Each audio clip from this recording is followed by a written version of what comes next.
தீராத சகல நோய்களையும் தீர்த்து வைக்கும் அருமருந்தாக விளங்குவது ஈசனின் திருநீற்று, அதாவது விபூதி அபிஷேகத்தை காண்பதாகும்.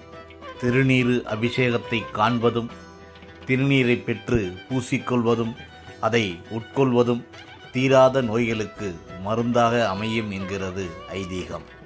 சைவ சமயம் போற்றும் திருமுறைகளும் தேவாரமும் பல்வேறு இடங்களில் இந்த திருநீற்றின் மகிமையை போதித்து வந்திருக்கிறது.